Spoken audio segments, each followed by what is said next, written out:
Assalamualaikum warahmatullahi wabarakatuh.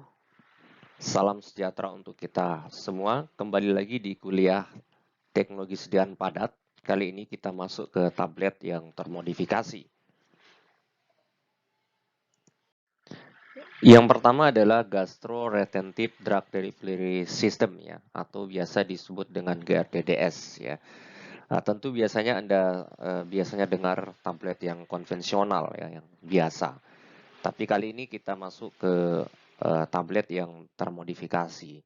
Apa itu GRDDS? Ya, suatu sistem penghantaran obat yang memiliki kemampuan menahan obat di dalam saluran pencernaan, khususnya di lambung untuk memperpanjang periode waktunya. Kemudian penghantaran obat, ya gastroretentif ini GRDDS, adalah pendekatan untuk memperpanjang waktu tinggalnya di lambung sehingga menargetkan pelepasan obat spesifik lokasi di saluran pencernaan bagian atas untuk efek lokal ataupun sistemik. Bentuk sediaan ini dapat tetap berada di daerah lambung untuk waktu yang lama dan karenanya secara signifikan dia bisa memperpanjang waktu retensi di lambung, ya, waktu retensi lambung atau GRT obat. GDDS ini bisa diaplikasikan pada beberapa produk ya, season drug delivery, kemudian ada site specific drug delivery, jadi pengantaran obat yang pada jaringan yang spesifik, kemudian ada absorption enhancement, jadi absorpsi yang dipercepat ya. Coba kita lihat sedikit terkait dengan beberapa obat atau sistem delivery ini. Nah, delayed release ini ya bagian dari sistem release ya. Ini hampir sama ya. Ini delayed release ya mengandung satu atau berapa dosis dalam unitnya. Jadi ada berapa dosis. Kemudian dirancang untuk melepaskan dosis pertama secara cepat dan melepaskan dosis kedua dalam waktu yang dikehendaki. Misalnya ini obat Salut-N-Tric ya. Kemudian ada sistem release, mempunyai loading dose dan maintenance dose. Jadi dosis yang di load secara cepat dikeluarkan, kemudian ada yang di maintenance ya, diatur. Kemudian loading dose dilepaskan secara cepat, kemudian maintenance dose-nya diperlepas itu ya perlahan-lahan ya sebagai maintenance dose-nya. Ada namanya prolong action, ya obat dilepaskan sampai mencapai efek yang dikehendaki. Kemudian pelepasan obat berikutnya terjadi untuk dapat memperpanjang aksi obatnya saja. Nah, dan site specific targeting ya, target berada dalam organ atau jaringan yang tertentu yang spesifik ya atau yang sakit. Ya, ini adalah suatu gambar yang menggambarkan ya perbedaan antara obat yang konvensional dengan obat yang termodifikasi GRDDS. Ya. Nah, kalau yang A ini adalah yang konvensional, tentu obat atau dosis POM-nya ini adalah obat ya masuk ya transit di dalam lambung, kemudian terjadi di sini disintegrasi, kemudian dia melarut, kemudian dia terabsorpsi. Kemudian setelah itu dia berada dalam darah, kemudian tentu ada proses yang berikutnya. Nah, jadi cepat ya. Sementara yang ini dia diperlama ya, diperlama berada di dalam lambung ya.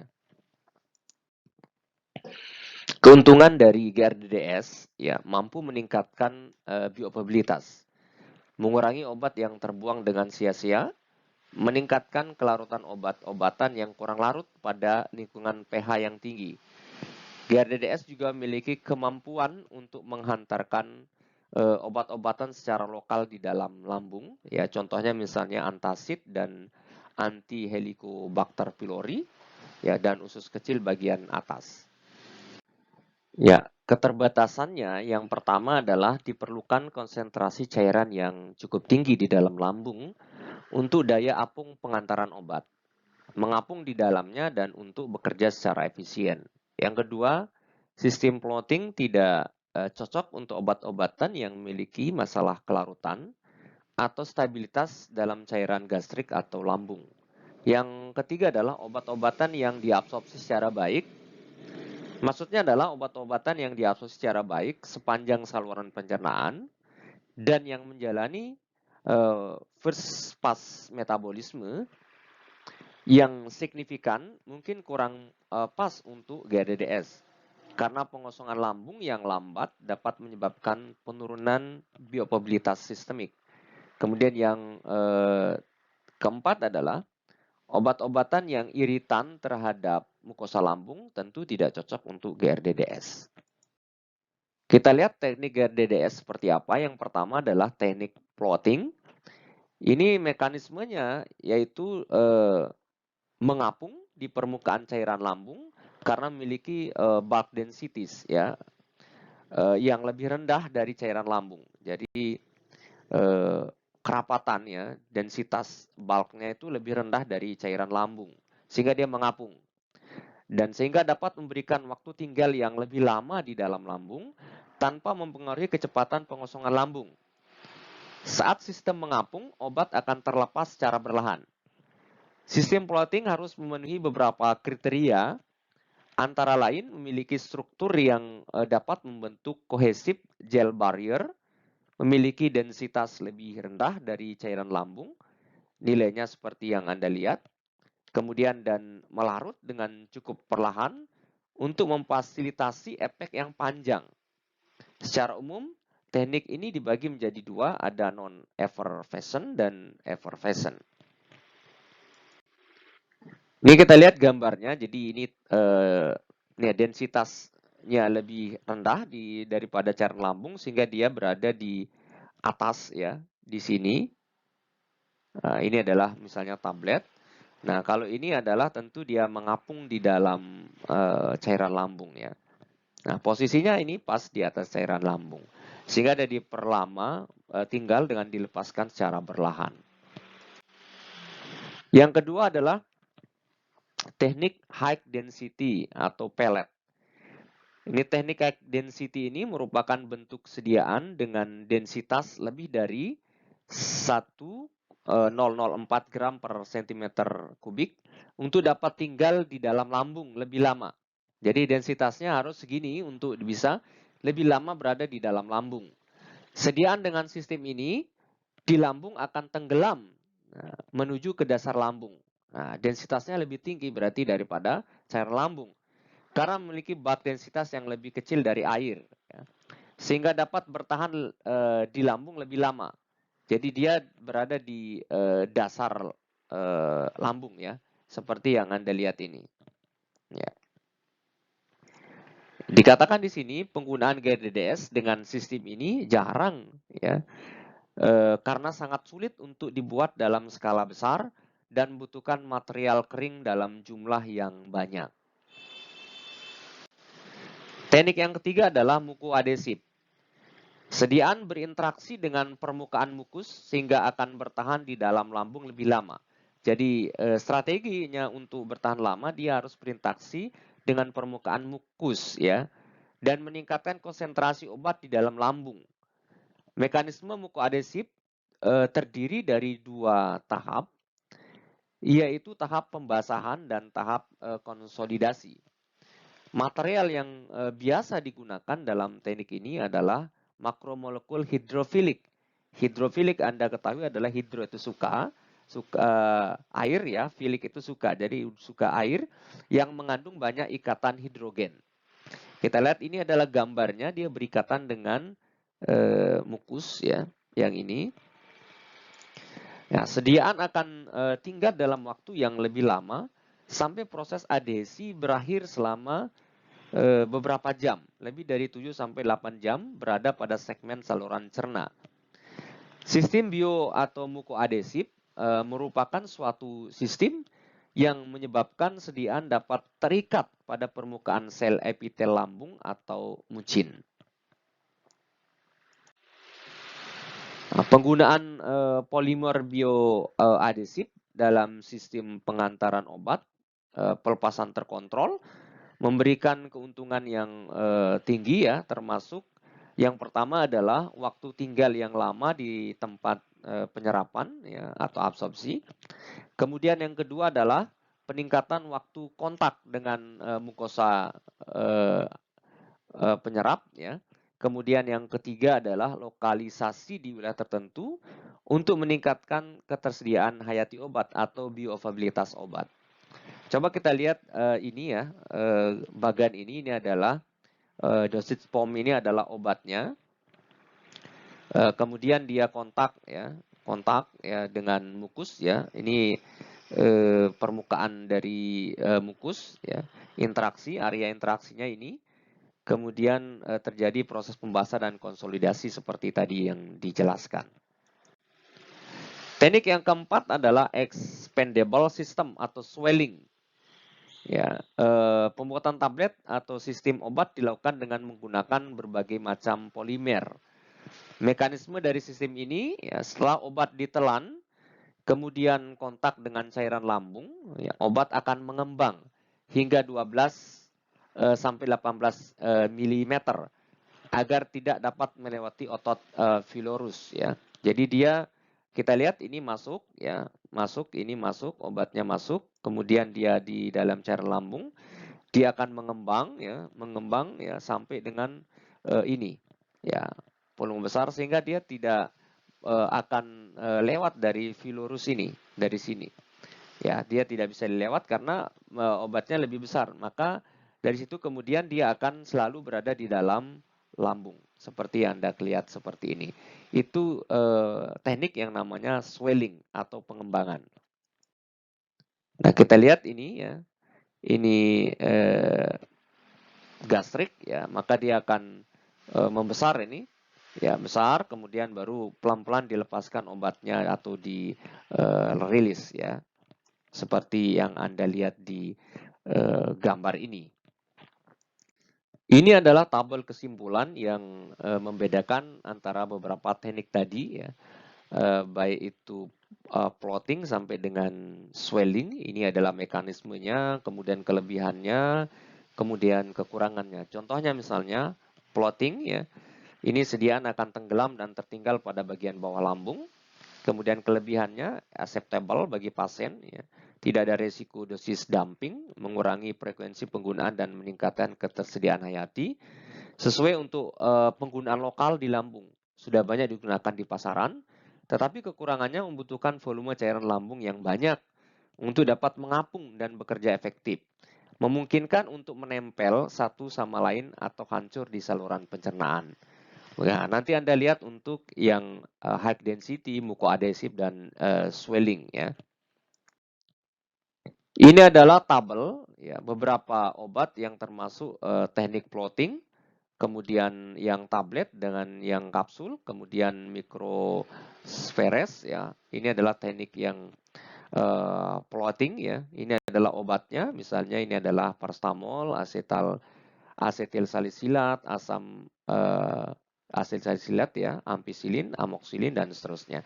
Silakan nanti Anda lihat ya, ini adalah teknik-teknik yang bekerja ya untuk produk-produk obat tertentu. Kemudian yang berikutnya adalah yang sediaan yang termodifikasi adalah colon drug delivery system atau disebut dengan CDDS ya, colon ya. Pengantaran lokal di kolon ya, pengantaran sistemik untuk protein dan peptida. Jadi sistem pengantaran obat dapat secara signifikan meningkat kinerjanya dalam hal khasiat, keamanan, dan kepatuhan pasien. Nah, penargetan obat ke dalam usus besar sangat diinginkan ya, karena kolon tentu diusus untuk lokal pengobatan berbagai penyakit usus seperti ulcer ya, penyakit Crohn, amoebiasis, kanker kolon misalnya, lokal pengobatan patologi kolon, pengiriman sistemik obat protein dan peptida. Keterbatasan dan tantangan dalam CDDS ini adalah salah satu tantangan dalam pengembangan sistem pengantaran obat spesifik untuk usus ya, usus besar adalah untuk menetapkan metode pengujian disolusinya yang tepat untuk mengevaluasi sistem yang dirancang secara in vitro. Yang kedua, sebagai tempat pengantaran obat, usus besar menawarkan pH mendekati normal. Penurunan aktivitas enzim pencernaan, waktu transit yang lama, dan peningkatan responsivitas terhadap peningkat absorpsi. Yang berikutnya adalah penargetan obat ke usus besar sangat rumit. Ini adalah problemnya. Kemudian yang terakhir adalah kisaran nilai pH yang luas dan enzim yang berbeda hadir di seluruh saluran gastrik, di mana bentuk sediaan harus melewati sebelum mencapai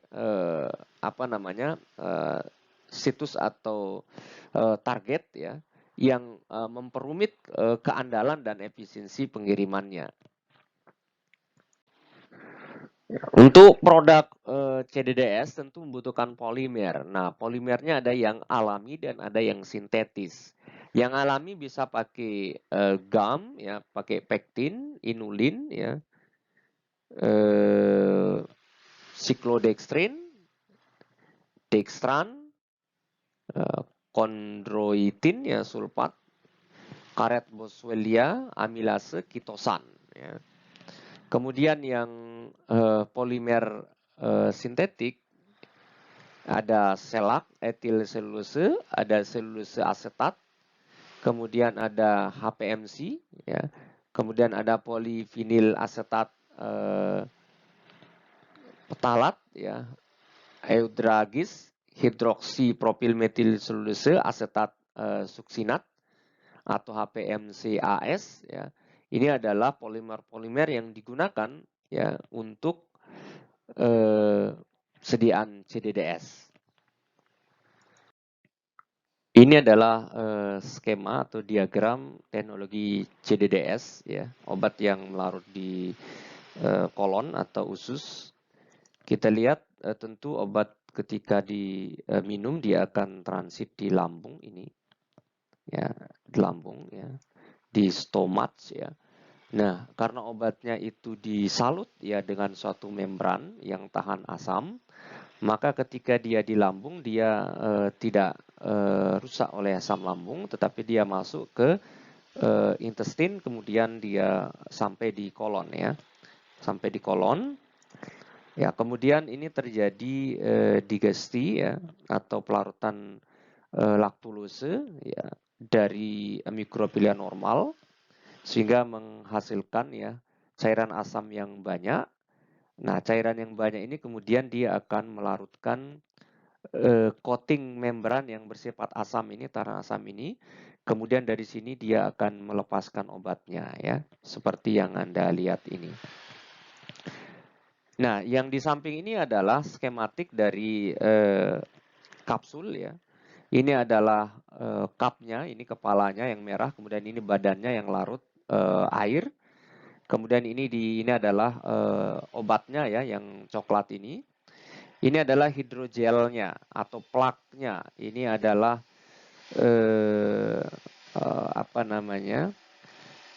plak ya, mengandung hidrogel ya, yang bisa mengembang karena hidrogel ya. Kemudian proses berikutnya adalah di dalam lambung ya, dia cup ini ya, kepala kapsulnya itu larut dan plak ini ya, plak hidrogel ini mulai mengembang ya, yang ini mulai mengembang.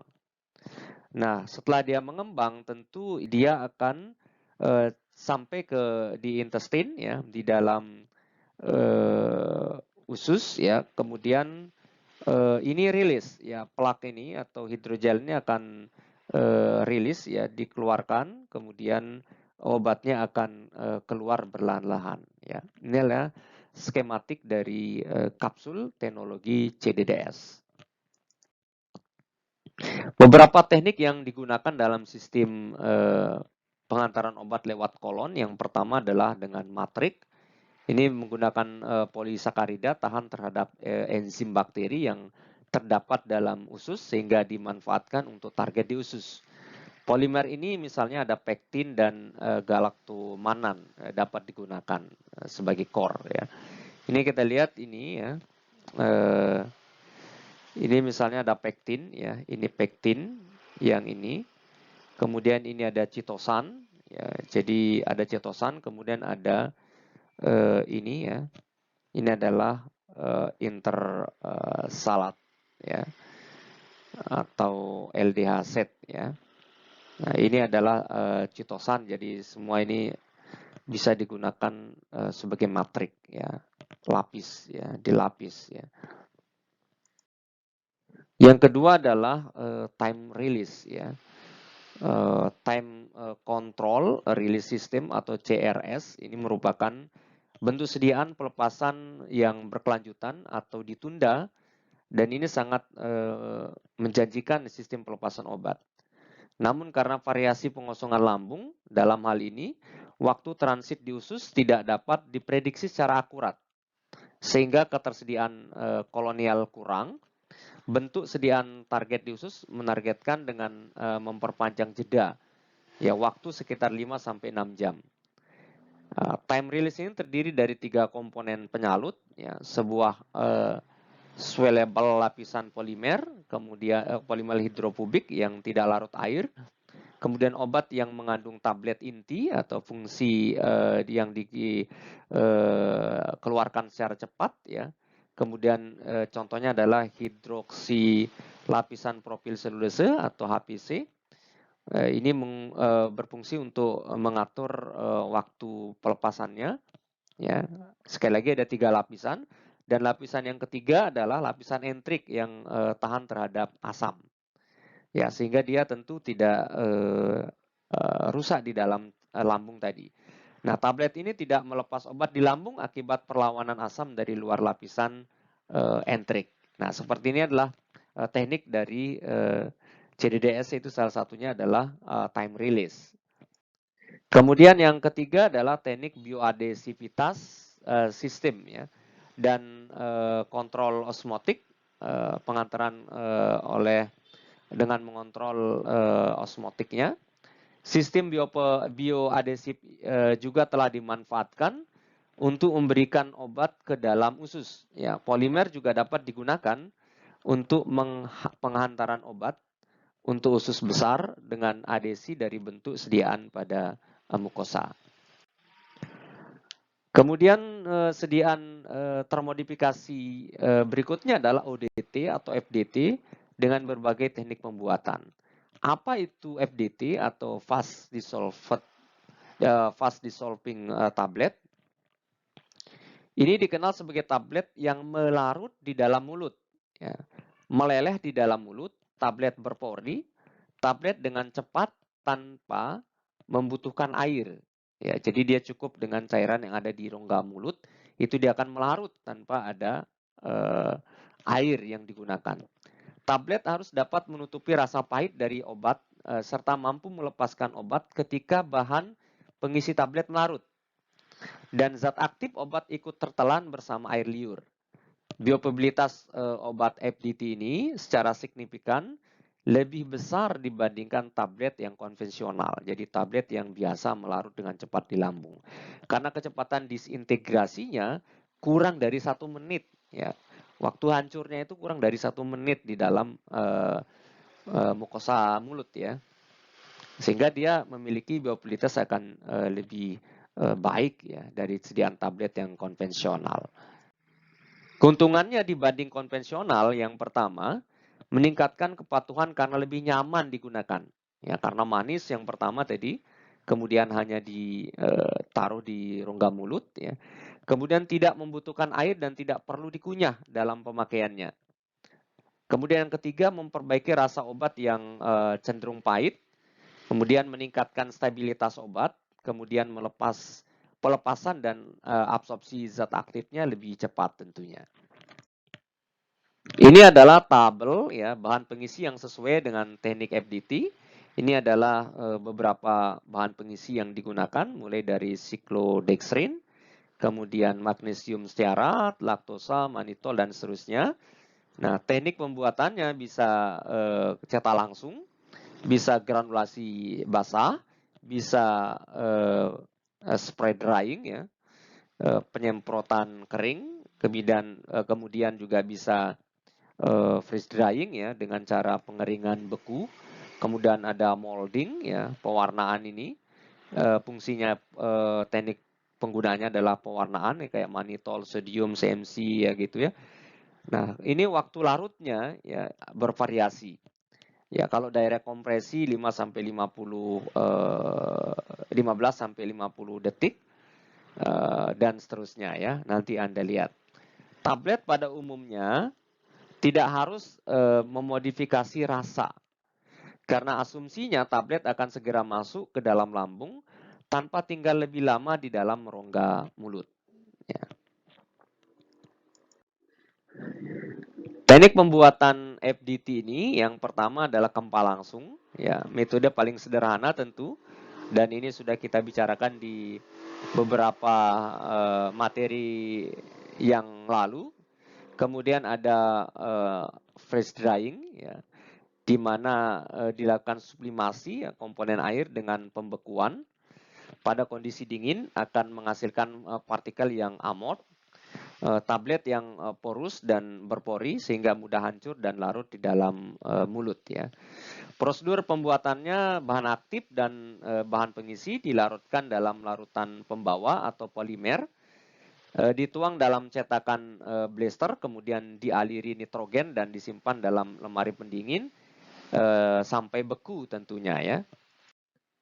Ini adalah teknik FDT ya, yang freeze drying yang mampu meningkatkan bioavailabilitas dan absorpsi obat. Nah, kelemahan dari teknik ini mahal dan butuh waktu lama, serta memerlukan kemasan khusus untuk melindungi tablet yang sangat rapuh. Ini misalnya dari gambarnya Anda lihat ini larutan atau suspensi ya, kemudian filling ya dicampur ya, ditaruh di dalam blaster tertentu ya, kemudian didinginkan ya dengan cara freeze drying dengan menambahkan matrik. Kemudian ini berproses, kemudian dia akan cepat terjadi formation di dalam air dan terjadi dispersi, baru kemudian obatnya diminum ya dalam volume larutan tentunya. Yang ketiga tekniknya adalah tablet molding. Ya, molding. Komponen penyusun FDT dengan metode molding biasanya larut air. Serbuk dibasahi dengan pelarut seperti etanol dan air, kemudian dicetak dengan tekanan rendah. Pelarut kemudian diuapkan dengan pengeringan. Karena proses pengempaan FDT molding ini lebih lemah dibanding tablet yang konvensional. Nah, jadi ini protection again ya, EV extraction. Ini ada partikel ya, kemudian ada coating ya, coating dilapisi, kemudian dikompresi dengan tekanan yang lemah tadi. Ini partikel yang tercoating ya, tersalut dan granuler ekstra ya dari excipient.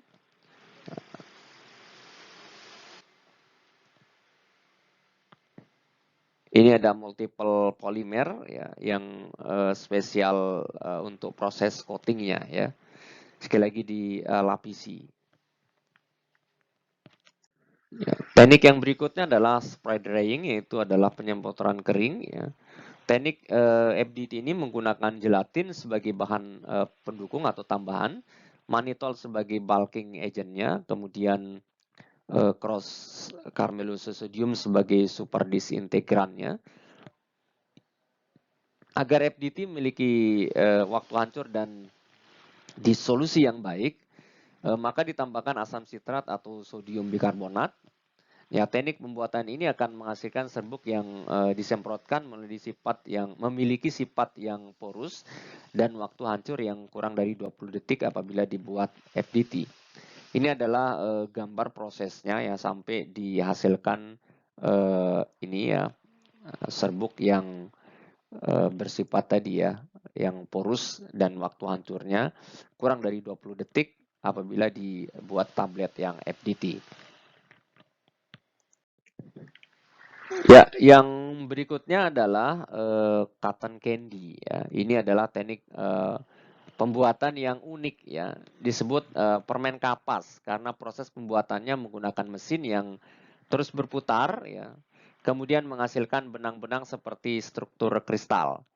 Nah, bentuk struktur kristal yang dihasilkan serupa seperti permen kapas. Ya, terjadi karena adanya stimulasi cairan yang cepat dan terus berputar sehingga terbentuk matrik polisakarida atau disakarida. Nah, matrik yang terbentuk memiliki bagian rekristalisasi yang dapat meningkatkan kompresibilitas. Benang matrik permen ini kemudian ditambah bahan aktif ya. Jadi ditambah bahan aktif dan bahan pengisi untuk selanjutnya dikempa menjadi FDT. Ya, keuntungannya dapat dibuat sediaan FDT dengan dosis besar dan kekuatan mekaniknya lebih baik. Ya, dapat dilihat pada gambar ini ya. Ini adalah tekniknya. Seperti Anda kalau membeli permen kapas itu ya.